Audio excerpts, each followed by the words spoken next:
अच्छा सर, ये तो मानते हैं कि प्रश्न पत्र बनवाने की जो जिम्मेदारी है वो इन्हीं की है। लेवल फर्स्ट एग्जाम में प्रश्नों को डिलीट होना दुखद है, और मैंने कुछ समय पहले बताया भी कि ये कमी है वो ठीक नहीं हो पाई। हम प्रयास कर रहे हैं इसे सुधारने का।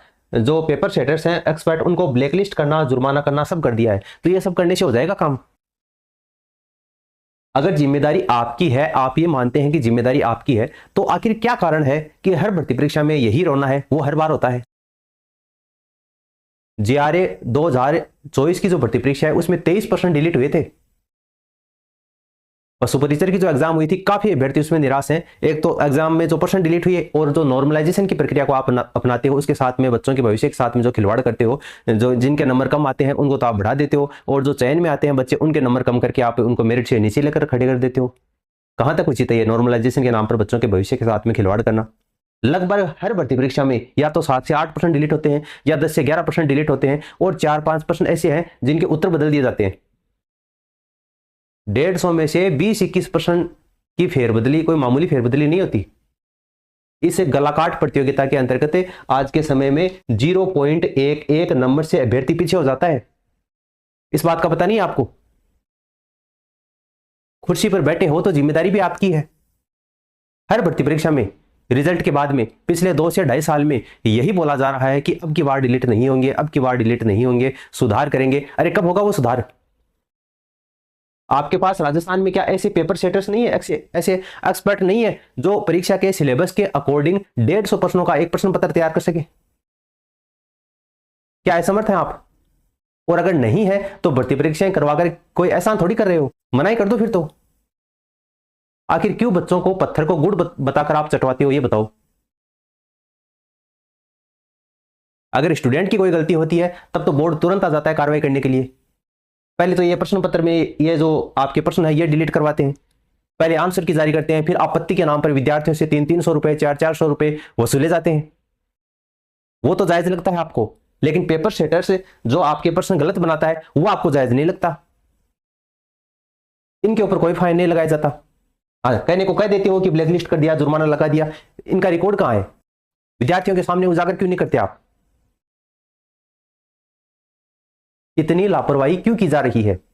हाँ, पेपर हार्ड बनाओ, कोई दिक्कत नहीं है, लेकिन कम से कम जो सिलेबस का एक ब्लूप्रिंट होता है उसके ऊपर तो आधारित होना चाहिए आपका पेपर। कभी कभी तो ऐसे करते हो कि पूरे पेपर में एक विषय ही गायब हो जाता है। जो पिछला लैब असिस्टेंट का पेपर हुआ था उसमें पूरा एक सिलेबस ही उठा दिया भाई साहब ने। और कभी कभी जो प्रश्न आते हैं वो आउट ऑफ सिलेबस आते हैं। कब सुधरेगा ये सिस्टम? अगर आप बोर्ड के अध्यक्ष हैं और ये बात आप, ये जो प्रॉब्लम है वो नहीं सुधार पा रहे हैं, तो मानवता के नाते रिजाइन क्यों नहीं देते? कुर्सी से चिपकना जरूरी है क्या?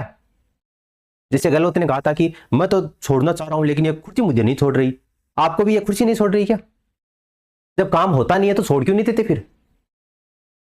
हम ये नहीं कहते कि केवल आपके राज में हो रहा है, पहले भी होता था, लेकिन आप आए, मेजर जनरल आलोक राज फौजी साहब हैं, सोचा कुछ ना कुछ सुधार करेंगे, लेकिन फिर से वही डाक के 3 पात जो पहले होता था फिर से वही हो रहा है। क्या फायदा फिर आपके आने का?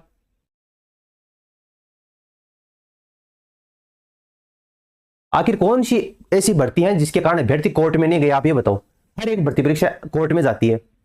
पहले भर्ती निकलवाने के लिए अभ्यर्थी आंदोलन करता है, फिर कितनी मशक्कत के बाद में भर्ती परीक्षा निकलती है, उसका नोटिफिकेशन जारी होता है, फिर फॉर्म भरे जाते हैं, तो फॉर्म भरने के बाद में एग्जाम करवाने के लिए अभ्यर्थी आंदोलन करता है।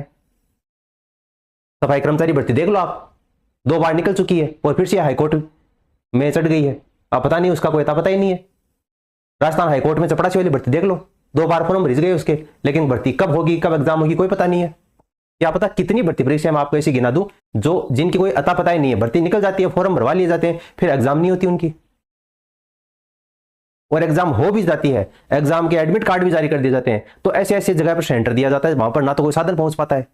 आपको पता है अभ्यर्थी कितनी मुश्किल से जाता है एग्जाम सेंटर के ऊपर? कम से कम उसे गृह जिले में तो सेंटर दे दो। फर्स्ट ग्रेड भर्ती परीक्षा, अभी जो सेकंड ग्रेड भर्ती परीक्षा होगी, एक दिन में तो वो होगी नहीं, 2-2 दिन में होगी।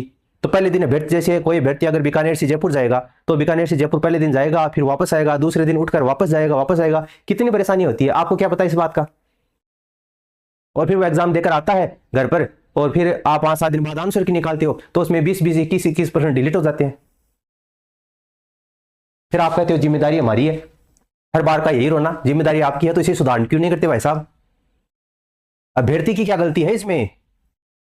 जो अभ्यर्थी एग्जाम का फॉर्म भरता है तब से लेकर वो एग्जाम देकर घर आता है, कितनी उसको मानसिक प्रताड़ना होती है, कितनी मुश्किलों से वो गुजरता है, हजारों रुपए उसके खर्च हो जाते हैं। उसके बाद में आप ये प्रश्न पत्र डिलीट कर देते हो, कितने क्वेश्चन डिलीट कर देते हो, कितने क्वेश्चन है जिसके आंसर आप चेंज कर देते हो, आंसर की जारी करते हो, आपत्ति के नाम पर हजारों रुपए स्टूडेंट से वसूलते हो, और फिर भी कोई गारंटी नहीं होती कि पेपर है वो सही ढंग से हुआ है, फिर जाकर वो रद्द भी हो जाता है।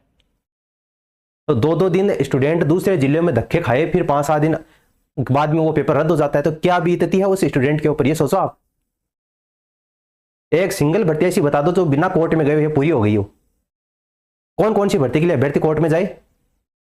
तैयारी करता है तो पहले लाइब्रेरी की फीस भरता है, कोचिंग की फीस भरता है, पीजी में जहां हॉस्टल में रहता है उसका महीने का खर्च देता है, फिर वो कोर्ट में भर्ती चली जाती है तो वो कोर्ट के चक्कर लगाता है। हर भर्ती में यही डाक की 3 बात। आप मीडिया में आते हो, बयान दे देते हो कि हमारी जिम्मेदारी है, हमने ये कर दिया वो कर दिया, पेपर सेटर के खिलाफ कार्रवाई कर दी, मामला है वो न्यूज़पेपर में छप जाता है, और फिर बात वहीं की वहीं। हर बार यही होता है। क्या कार्रवाई की, कितना जुर्माना लगाया, पब्लिक क्यों नहीं करते आप? कौन जवाबदेही देगा इसकी? फिर आपत्ति के नाम पर पैसे लेते हो। अरे विद्यार्थियों से पैसे ले लेते हो आप, लेकिन इनसे पैसे नहीं लेते। ब्लैकलिस्ट कर दिया, कौन था पेपर सेटर बनाने वाला? कम से कम पता होना चाहिए हर एग्जाम का पेपर सेटर है, पहले मत बताओ। लेकिन एग्जाम जैसे डिक्लेयर पूरी हो जाए और उसमें अगर किसी भी प्रकार की जैसे पेपर सेटर उनको ब्लैकलिस्ट करते हैं तो कम से कम सामने तो लाओ उनको, कौन है, विद्यार्थियों को पता तो चले।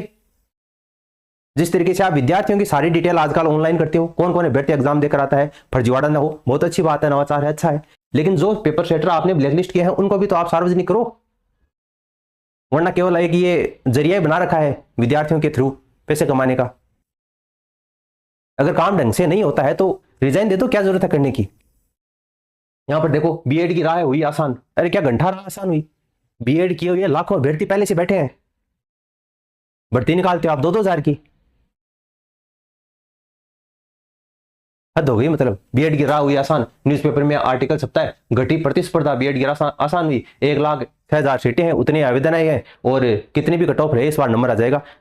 तो क्यों नहीं आएगा नंबर? अभ्यर्थी का रुझान कम हो गया है बीएड करने को लेकर, वो चाहता ही नहीं है बीएड करना। क्यों? क्योंकि एक तो आप पहले से भर्ती प्रक्रिया वो टाइम पर पूरी नहीं करवाते हो, भर्ती निकालते नहीं हो, निकालते हो तो 1,000 2-2 हजार पदों की भर्ती निकालते हो। क्या करेगा अभ्यर्थी बीएड करके? और उन 1,000 2 हजार अभ्यर्थी में आधे अभ्यर्थी तो आधे जो कैंडिडेट है, आधी सीटें तो वो आपकी डिपार्टमेंट की भर जाती हैं। पता नहीं है क्या हमें इस चीज का, कितना भ्रष्टाचार होता है सिस्टम में? हर अभ्यर्थी को पता है इस चीज का, लेकिन वो कुछ कर नहीं सकता, और इसका फायदा आप उठाते हो।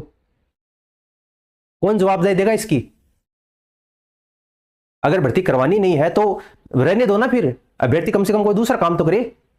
30-30 35-35 साल का अभ्यर्थी हो जाता है, ना उसकी शादी हो पाती है, भर्तियों के चक्कर में वो पड़ा रहता है, फिर वो ना और किसी काम का रहता है, क्योंकि उसको फिर वो कोई काम धंधा करने में भी जोर आता है। 10,000 नौकरी, 10,000 रुपए वाली वो नौकरी कर नहीं सकता, करना नहीं चाहता, 50,000 रुपए उसको कोई देता नहीं है। हद हो गई मतलब।